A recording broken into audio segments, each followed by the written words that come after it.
This is IA Forward, your playbook for success as an independent insurance agent. Here to help you knock it out of the ballpark are your hosts, Shane Tatum and Tonya Lead. Welcome to IA Forward. It's a big week for us, Shane. It's a head-to-head matchup. There we go, fantasy football. I'm still depressed about my weekend, my loss. I was on a 3-game winning streak, came to an end thanks to Patrick Mahomes. He destroyed me and my team, and that's my wife's quarterback. It was a little bit tension-filled. I was rooting against him. She was not happy about that. I'm at a loss. I'm at a loss for my loss. It was a weird week for me because I was out of town at a conference and didn't even really follow it at all. And I finally won. So maybe that's the answer. Maybe I just need to stop watching. I really think that it's raising my stress level, and I don't like that. I didn't get into this to have more stress in my life. I'm supposed to be at a less stressful point in time in life. And, fantasy football is just bringing too much stress into my life. Yeah, but you need something to keep your competitive edge up, right? I guess. I love winning too much and I hate losing. So I think I'm like 3-2 on the year. And really what it comes down to are my receivers. I am so aggravated and just at a loss of what to do with my receivers. I have Amari Cooper, and he's with the Browns now, and I have him on my bench. So I've started him once, but here's the scenario. He goes off 25 plus points, I think, for 2 weeks in a row while I have him on my bench. And 2 weeks ago, I'm like, you know what? I'm starting him. So I start him. Totally stinks it up. Like 4 points that week. So I sit him back on the bench. Last week, another 20-something points while he's on my bench. And so whoever I started, I forget which receiver I started in his place, he had like a 6-point game. And I got beat by 4 points. So if I start Amari Cooper instead of the other receiver and he has the game that he has, I win easily. As it sit, I had to hope and pray against Patrick Mahomes having the worst game of his career in order for me to eke out a victory. And of course that did not happen because he did what he always does, and he had like 4 or 5 touchdowns. So I'm at a loss. Well, our matchup right now, I think you have a 51% chance of winning and to my 49. So we're pretty evenly matched this week. So I'm looking forward to this one. And I don't even know what to do with those things because I've been, blowing people out of the water on my projection, and it just isn't panning out. So Jefferson, you got Jefferson. Yes. Receiving yes. For. So, I mean, between Burrow and Jefferson, I don't know.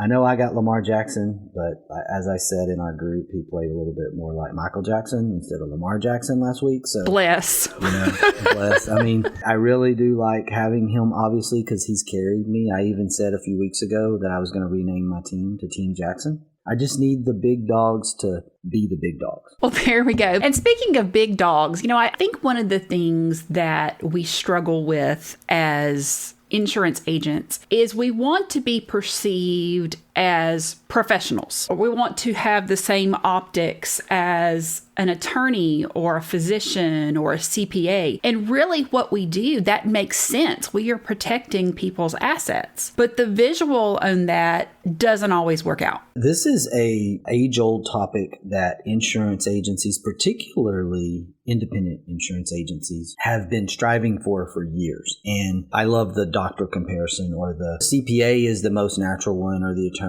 We want to be that. We want to be in the professional services circle, and we should be. Risk advisor, insurance professional, risk manager, all of those things that we can get classified as, we need to be in the conversation, especially in the commercial realm. We need to be in the circle of influence with our clients among those other professionals, but yet there's just some things that we tend to do that keep us out of that conversation. That's something we've got to get better at as an industry and as a group. As an outsider, and this is going to totally make you cringe, but I didn't even really know there was a difference between Geico, State Farm, and the independent agent up the street. That is one of those challenges that's around brand and around the ad campaigns and the things that, and we'll pick on Geico specifically because they're easy to pick on as an independent agency professional. And that is that they've thrown advertising at something and they've cheapened the product. And that's what we're fighting against. That's always what we're fighting against. I attended a carrier dinner the other night, and one of the things that I was really struck by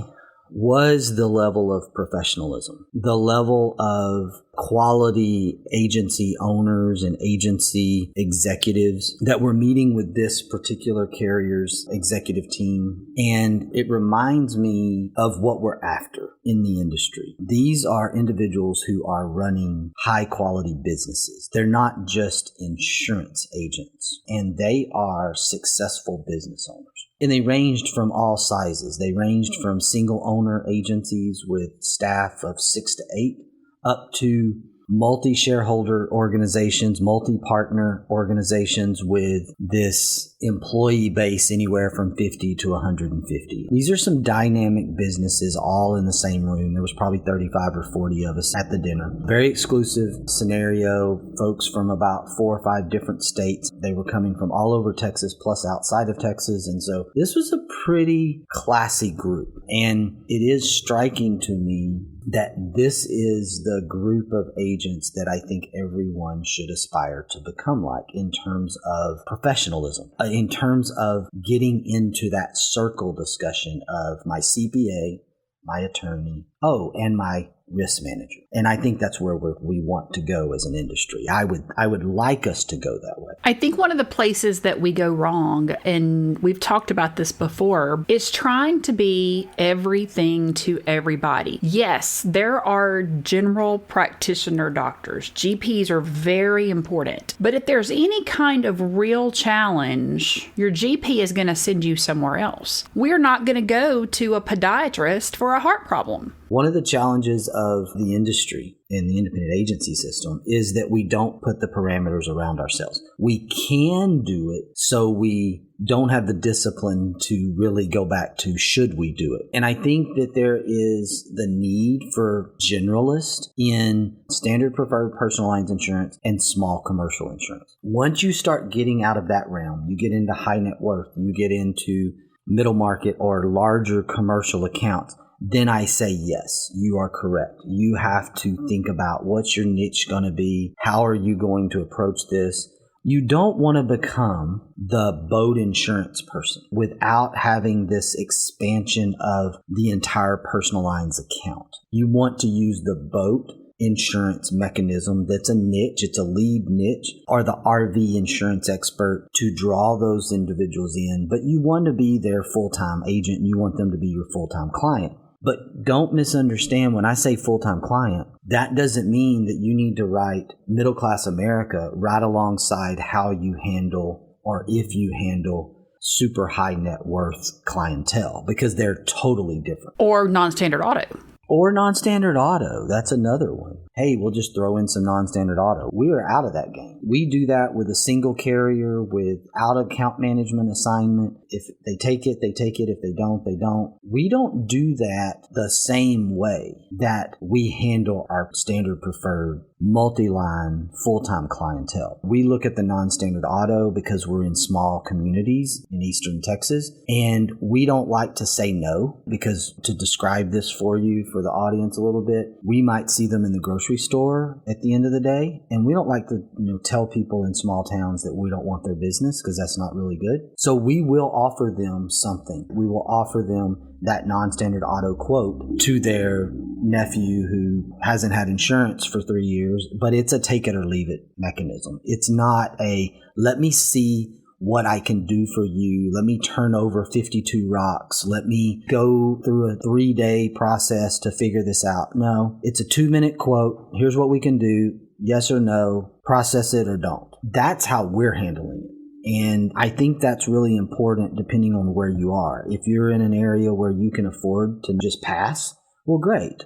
But if you're in a small town, you might not have that luxury. So many times when we have an agent that's coming from a captive agency, they're John Smith Allstate, and all of a sudden they want to do things by themselves because of the history they have with a partner. We talk about parameters and self-discipline a little bit, and it's this freedom. I am as big an advocate of freedom and independent agency and run your business your way as there is out there. There's also this reality around this idea that you need to have some self-discipline and parameters, or you will find yourself in the weeds chasing rabbits and doing things that are not profitable. And you will find yourself in a vacuum. And that will be the thing of, I didn't know that was going to be a problem. I just saw the Smith, Allen, and Casey agency, and that's what I was going to do. And that's why I'm here. And why isn't it working for me? And I think that is why we have to have either some mentoring, we have to have some group dynamics, somebody to latch on to, or we have to do something that gets us out of that vacuum when we move into the independent agency system. For full disclosure, we manage a group out there, and so we're very pro-group, we're very pro-agency network. There's a reason for that, and this is my why on that. When you are moving from producer to ownership, or former captive agency to now independent agency, look, it's more than carriers. It's more than carrier access and market access. And I heard somebody say this the other day. I think it's really accurate. Market access is widely available today. There's many, many models that market access comes in. It's way more than that. And one of the things that we've learned 150 some odd startups later is that there's a lot to it. When you move from the single carrier, the single company, the captive industry, or you move from producer to independent agency ownership, I need somebody that is there surrounding me in support so that I can be the professional that I want to be. And I don't need to be spending all my time trying to figure out this workflow. I need to be spending all my time in front of a customer, in front of a client, working with my referral partners, getting my name into this circle of influence that exists in this professional realm. That's the thing that makes me so bullish on agency groups or organizations instead of being the solo guy out there. I'm just going to hang my shingle out and I'm just going to get a few markets and I'm just going to go to work. You're going to have a hard time, my experience, getting into that realm that we're talking about, the CPAs and the attorney, the professional law firms getting into. I see a lot of agents who didn't want to go the non-standard auto route that accidentally slip into that arena because they don't have a choice in their minds. They feel like, I can't do this, so I'm just going to start writing whatever's running at me. And unfortunately, the low-hanging fruit becomes the specialty auto market. And the next thing they know, they're chasing their tail, fighting that whole process, and that becomes a whole nother thing. So let's talk about attorneys and physicians, and they all belong to specific professional groups. That is where they get new ideas. That's where they have exchange of ideas. That's where they try new things. Why would we, as insurance agents or risk managers, think that we don't need help? I think it's in our name. I think it's in our channel. Independent insurance agency. It's that solo nature, that entrepreneurial spirit that exists that makes our channel so great is also one of those things that is one of our crutches. There's more independent agencies today than there were 10 years ago, maybe even 5 years ago. A lot of that is being spurred on by the success of agency groups. We're trending the right way, but there's still plenty of folks. I met one the other night at the dinner I was speaking of earlier, 7 employees, still doing it all by himself, not part of a group, 100% independent, and really was just completely turned off by the idea of being a part of a group. Like, I wasn't trying to sell him on our group. I was just asking, like, are you associated with anybody? Are you part of a cluster or anything? And no, it was a very derogatory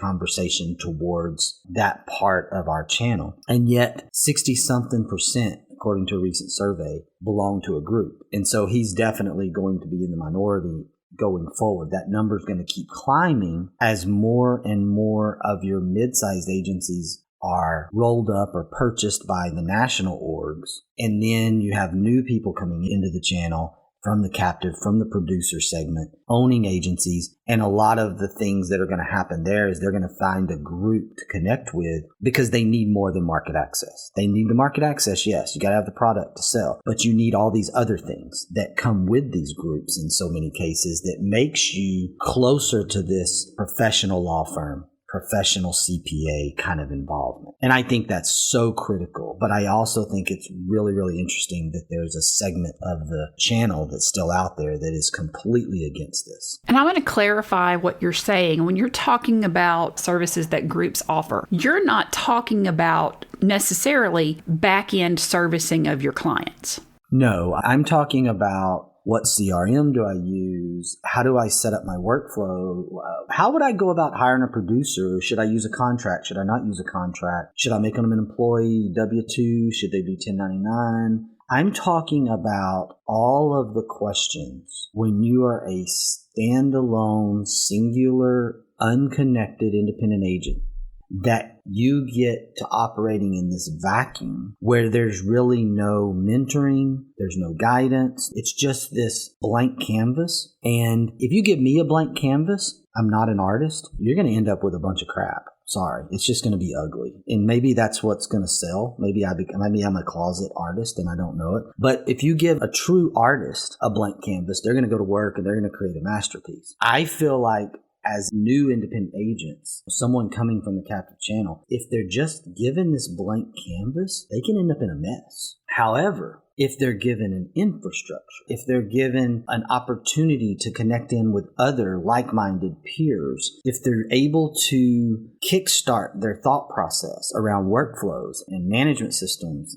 and all of those things, then their chances of success grow exponentially. That's really what I'm talking about here. I was thinking the other day about my mom, and Mama Queen went to law school when she was my age. And so just the whole idea of going to law school like tomorrow just blows my mind, because to me, there's no way my brain would handle that. But I can tell you, when she was looking at making that decision and throughout school, and then after she graduated and was starting her firm, that she had extraordinary people there helping her through it. She had one specific mentor who became her partner, but she had a group of people that were helping her with everything from what computers to get to, like you said, what management system do you need? Who do you need to be hiring to work in the office? And I saw what she went through starting her business. So the idea of her trying to do that by herself, that scares the heck out of me.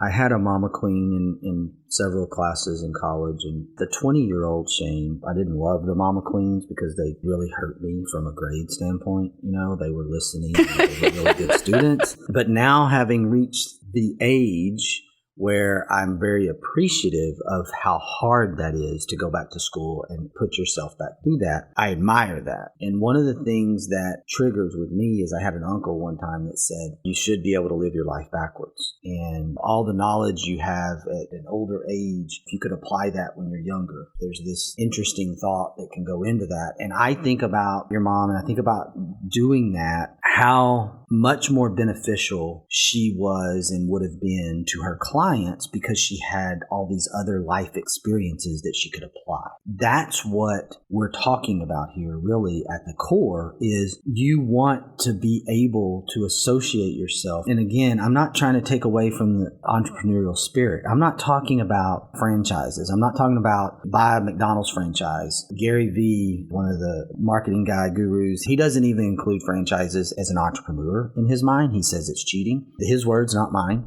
I'm not talking about that level of just punching buttons and learning how to flip this and do this. I'm talking about support mechanisms. I'm talking about things that make you able to focus on your clients better and be better at who you are and more professional and reach this level of CPA advisory mindset or attorney. Like, if you've got a business owner and the business owner goes, well, I need to check with my CPA and my attorney. That's a very classic statement from me as an agency owner. I need to see what they say about that. I think our ultimate goal should be that a business owner goes, I need to check with my attorney, my CPA, and my risk man. That's the level of things that we're talking about here. This is what the realm we're trying to get to. But if we're just out there, fish out of water, flopping around, living in a vacuum, not having this connectedness to this professional group of people that you can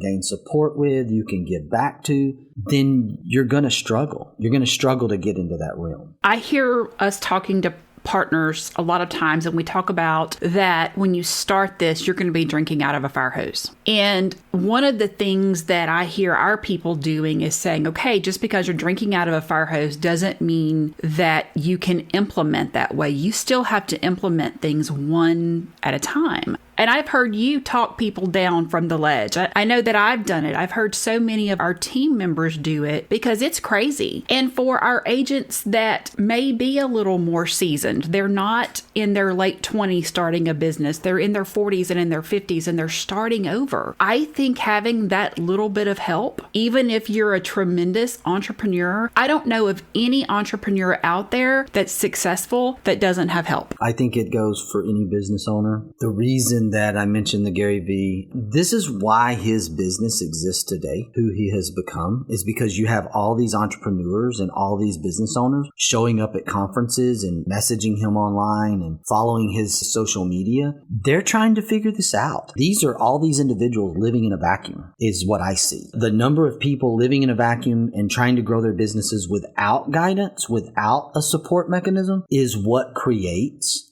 Gary Vee's business model in general. Ultimately, it's one of these things that we found this need for with IA Forward and the podcast. And what we are doing is trying to provide some semblance of this mechanism and say what we've experienced and talk about what we've experienced. I cannot imagine what it would be like to just be totally disconnected and try to start an independent agency. I really can't get my head around that. It's difficult enough. It's rewarding. It's incredible. It's an incredible lifestyle business, but it's hard to start. And it's hard to really start by yourself with nothing, with no support mechanism. And I think a lot of times it's a pride thing, but really and truly, it's okay to have help. Think about Elon Musk and Starlink. He's a very brilliant man, but I would be willing to bet he had really smart people helping him through this process. He's got very smart people everywhere. Okay. He's not doing everything. Let's just be clear on that. He's the front guy. He's the talker. He's the Twitter user. I mean, he's the guy that's out in the public eye. And yes, he's very smart. He's a little more hands-on, obviously a lot more hands-on than like a Warren Buffett, or even a Bezos. But at the same time, he's got really smart people around. I think about a team, in professional, college. I think we talk about sports on this a lot. Find me a quarterback that doesn't appreciate their offensive line. You hear all these stories about the quarterback and the running back taking their offensive line out to dinner and buying them vehicles and all these things that multi-million-dollar sports celebrities do for each other. And the offensive linemen are becoming higher paid portion of the team because they're like, if we're going to pay this quarterback $40 or $50 million a year, don't you think we should have some really quality guys to protect them from these defensive players? This is very similar. Insurance agents, independent agents, owners are the quarterback. They're the quarterback of the team and they need people around them. And that doesn't just mean they need good employees. That means they need good relationships, strategic partnerships,